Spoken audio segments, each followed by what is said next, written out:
గ్రామంలో నివసిస్తున్న మీ అందరికి కూడా శుభములు తెలియజేసుకుంటా ఉన్నామండి.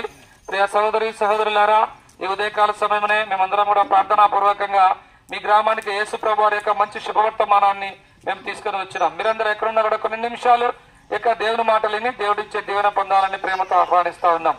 ఇప్పుడు మేము ఒక పాట పాడడం మీరు అందరు కూడా విని ఉంటారు కదా, సిలువలో బలి అయిన దేవుని గొర్రె పిల్ల. అవునండి, యేసు క్రీస్తు ప్రభుల వారు మనందరి పాపముల కోసము ఒక గొర్రె పిల్లలాగా సిలువలో వధింపబడినాడండి.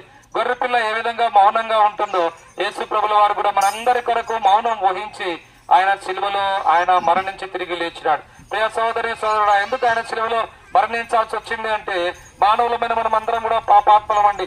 ఈ పాప హృదయంతో మనం నెమ్మది శాంతి సమాధానం కోల్పోయినాం, దేవునికి దూరం అయిపోయినాం, దేవుని కృపకు పాత్రలమైపోయినాం, దేవుడిచ్చే మహిమను మనం కోల్పోయినాం.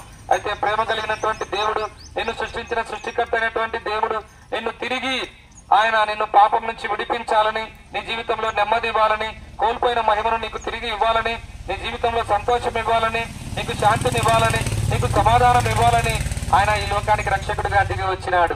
ఆయన యేసుక్రీస్తు ప్రభుల వారండి. యేసు అంటే రక్షకుడు అండి. సమస్త మానవాళిని జాతి మత కుల భేదం లేకుండా ప్రతి ఒక్కరిని ప్రేమించి ప్రతి ఒక్కరి పాపముల కొరకు ఆయన లోక రక్షకుడుగా, జగత్ రక్షకుడుగా యేసుక్రీస్తు ప్రభుగా ఆయన భూమి మీదకి అవతరించినాడు.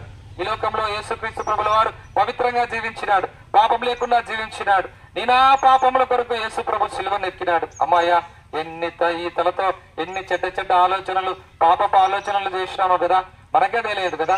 అలాగా మన చూపులు చెడ్డవి, మన ఆలోచనలు చెడ్డవి, మన పనులు చెడ్డవి, మన తలంపులు చెడ్డవి.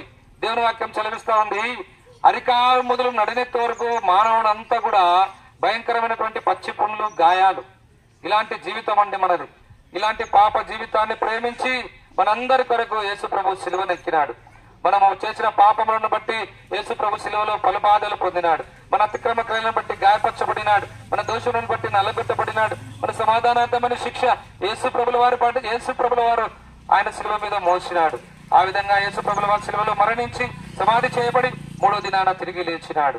ఈ విద్యానగర్ గ్రామంలో నివసిస్తున్న ప్రతి ఒక్కరిని యేసు ప్రభు ప్రేమిస్తున్నాడు. అమ్మాయ్యా, ఎంతకాలం నువ్వు పాపంలో జీవిస్తావు, ఎంతకాలం దేవునికి దూరమై నీ జీవితాన్ని వ్యర్థం చేసుకుంటావు, ఎంతకాలము ఒంటరి జీవితంలో, ఒంటరి పోరాటంలో, ఈ పాప భారముతో నీ జీవితంలో ముందుకు సాగలేక ఆగిపోతున్న సహోదరి సహోదరుడా, ఒక మంచి అవకాశం ఈ ఉదయకాల సమయంలో యేసు ప్రభు నీకు ఇస్తా ఉన్నాడు.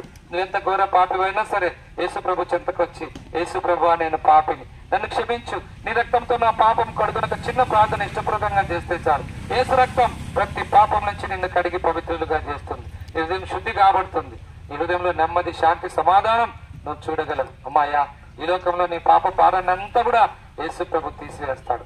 ఎంత నెమ్మది, ఎంత తేలిక, ఎంత శాంతి, ఎంత సమాధానం. నీ కుటుంబంలో పాప క్షమాపణ, నీ ఇంట్లో సంతోషం, నీ ఇంట్లో ఆనందం, నీ ఊరికంతా కూడా సంతోషం ఇవ్వాలని యేసు ప్రభు ఇష్టపడతా ఉన్నాడు. కనుక నీకు ఇష్టమైతే ప్రభు చెంతకు రా. సమయం లేదు సోదరా, యేసు ప్రభు త్వరగా భూమి మీదకి రాబోతా ఉన్నాడు. గుర్తులు నెరవేరుతా ఉన్నాయి. నువ్వు చూస్తున్నదంతా కూడా ఒక దినాన లయమైపోతుంది. అయితే నువ్వు యేసు ప్రభువును అంగీకరించి పాప క్షమాపణను పొందినట్లయితే పరలోక రాజ్యంలో జీవగంధంలో నీ పేరు రాయబడుతుంది. కనుక నిన్ను తప్పించుటకు, నిన్ను విడిపించుటకు యేసు ప్రభు ఈ లోకానికి వచ్చాడు. నిన్ను గ్రహించాలని ఈ ఉదయకాల సమయంలో ప్రేమపూర్వకంగా మేము మిమ్మల్ని ఆహ్వానిస్తా ఉన్నాం. క్రమేణేశ్వరుని విశ్వాసం ఉంచండి. అప్పుడు మీరును మీ ఇంటి వారిని గొప్ప ఆత్మరక్షణ, పాప క్షమాపణ, పరలోక రాజ్యం మీరు పొందగలరు. ఈ ప్రేంగల మా పరలోకపు తండ్రి, ఘనమైన శ్రేష్టమైన మీ పాదాలకు వందనాలు చెల్లించుకుంటున్నాం. విద్యానగర్ గ్రామాన్ని ప్రేమించినందుకు వందనాలు. ఉదయకాల సమయమని ప్రభు ఆయన యొక్క గ్రామానికి మంచి శుభవార్తను మీరు తీసుకుని వచ్చినారు. దేవానికి ఎంతో వందనాలు. మీరు పాపల రక్షకుడని, సిలువలో మరణించి తిరిగి లేచారని సత్యాన్ని ఇక్కడున్న ప్రజలందరూ విన్నారు. ప్రభా, విన్నవారు మీ కార్యం ప్రియుడా